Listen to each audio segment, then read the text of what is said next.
महाराष्ट्र नवनिर्माण सेनेचे अभ्यासू व लढवय्ये नेते माननीय दिलीप बापू धोत्रे आपणास वाढदिवसाच्या मनःपूर्वक शुभेच्छा।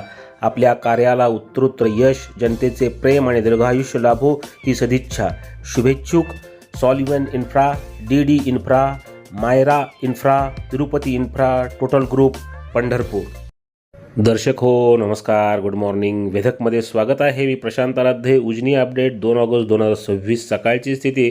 उजनी धरण 97.57% भरलेलं आहे आणि धरणामधून सोडण्यात येणारा पाण्याचा विसर्ग हा सकाळी 8:30 वाजल्यापासून कमी करण्यात आला आहे। आता 75,000 क्युसेकनं भीमा नदीच्या पात्रामध्ये पाणी सोडलं जातं आहे। यापूर्वी हा विसर्ग 91,600 होता। आता वीज निर्मितीसह 76,600 क्युसेकनं पाणी सोडलं जातं आहे। तर वीर धरणामधून 14,500 क्युसेक्सचा विसर्ग हा कालपासून सुरूच आहे। दरम्यान उजनी धरणामधला एकूण पाणी साठा हा 115.93 TMCचा आहे। यातलं उपयुक्त पाणी हे 52.27 TMC इतकं आहे। दौंडची आवक कमी झालेली आहे, ती 59,971 क्युसेक इतकी आहे। धरणामधनं सध्या भीमा सीना जोडक कालव्याकरता 900, मुख्य कालव्यामध्ये 2600, दहिगाव योजनेकरता 90 आणि सीना माढा योजनेकरता 280 क्युसेकनं पाणी सोडण्याची प्रक्रिया सुरू आहे। या पावसाळा हंगामात उजनीवर आत्तापर्यंत 175 मिलीमीटर पावसाची नोंद झालेली आहे। 2025ला याच तारखेला 2 ऑगस्ट रोजी धरण 98% भरलं होतं। आजच्यासारखी स्थिती मागच्या वर्षीसुद्धा होती। दरम्यान निरा खोऱ्यामध्ये सुद्धा आता पाऊस मंदावलेला आहे।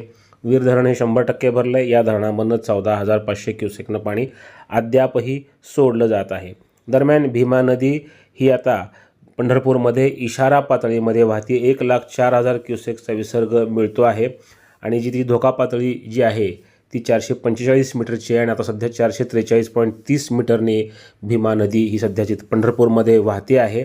हा विसर्ग पण भीमेचा जो आहे तो वाढण्याची शक्यता आहे, कारण 1,30,000हून अधिक पाणी या 2 धरणांमधनं 2 दिवसापासून सोडण्यात आलं होतं। त्यामुळे हे पाणी आता पंढरपूरला दाखल होतं आहे। त्यामुळं भीमा नदीची पाणी पातळी ही वाढत चाललेली आहे।